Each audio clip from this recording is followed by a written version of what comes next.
The Stroka Motaa t-shirts are now live. Who would have thought the industry standard for Stroker engines is now Stroka Motaa?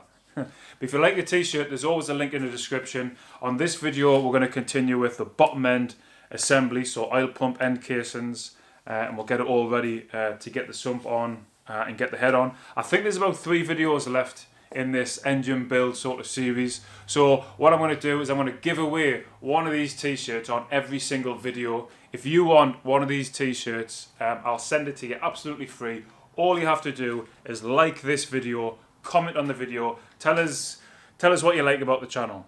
I'd love the feedback, plus you might even get a t-shirt. Anyway, thanks very much. Like and comment. Onto the video.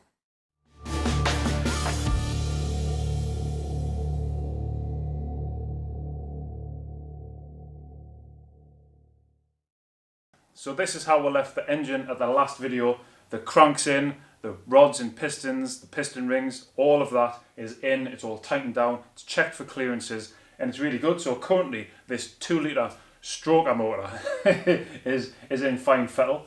The next job on the list will be, we'll have to fit the oil pump. So the oil pump I'm going to be using is this. It's a Febi, Bilstein, whatever. The Renault equality pump, and you get them online. I think you can get them from eBay and all types of things.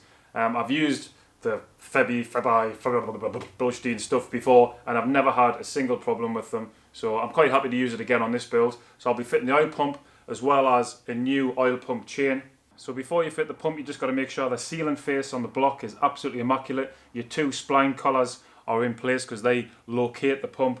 And this area here, this is the actual entrance for the oil onto the oil gallery. So the pump whirls away and it shoves oil up there. Now if you have a problem in that sealant face, well then straight away you might have an oil pressure problem. So that has to be immaculate, the pump has to be immaculate, spline collars in there, good to go.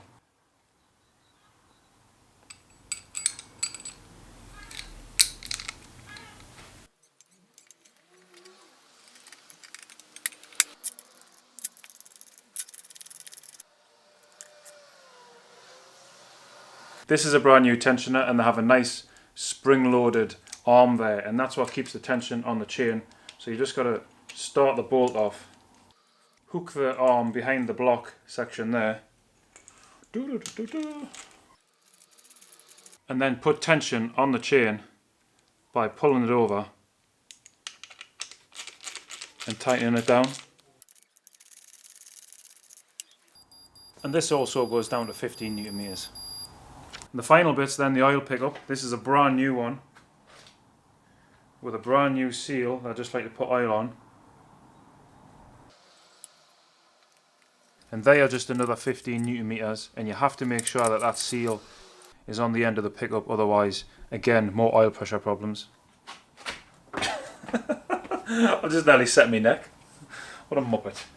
Anyway, so now we can get on with the crankshaft end cases or end seals, and that's these. This is the original one, and this one goes on the cam belt end. Now I need to fit a new seal into that, and this one goes on the flywheel end, and this one actually comes with a new seal already. And you've just got to be really careful when you fit these, and if you're having difficulties, you can maybe just lube up that little seal a little bit, but we'll do that now.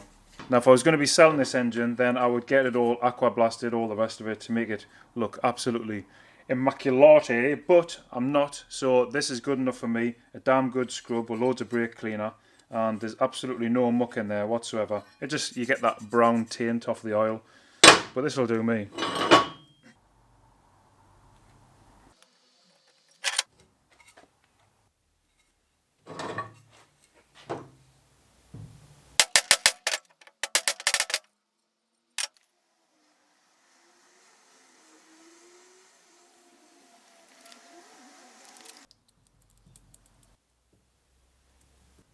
I hate silicone, me, like, it's awful stuff.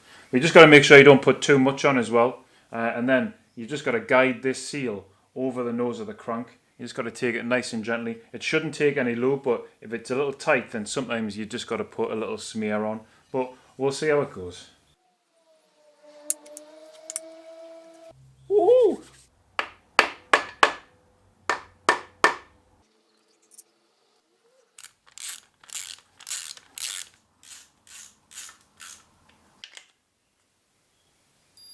Important tech tip number 37. Here's one for you. Now, as soon as you fit this cover plate, you need to now make sure that there's no silicone spilled out on the inside of it. If you look down the inside of here, if you can see silicone that's sort of been squashed and pushed into the case, you maybe need to consider taking this case back off and then take off some of the silicone and put it back on, because if that silicone stays there, it'll just get warmed up with the oil, it'll eventually break down and they'll end up in your pickup, and that, my friends, would be game over. And then the flywheel side's just the same, but this one actually has a built-in seal, so you don't really have to put sealant around. I still do put a little bit around the side, like, but just literally a smidge. These seals just have a bit of a lip that you just need to gently work over the end of the crank. And then they just sit on dowels, so you just got to make sure you don't kink the seal at any point.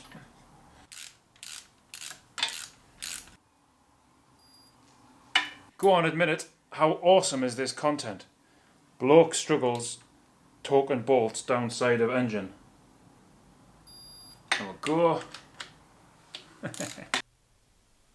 Obviously I could have took the engine off the stand there, but where would be the fun in that? That's the bottom end pretty much together now. I'll temporarily put the sump on because I don't want to do it permanently. I don't like to seal up the bottom of the engine before the top end's finished. But I'll put it on temporarily with a couple of bolts.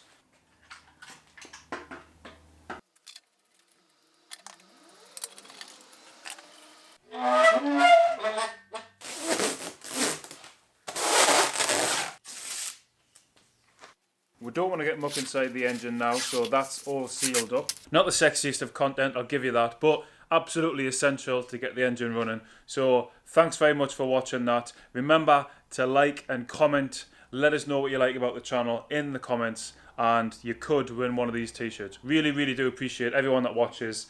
Thanks very much. We'll see you on the next one.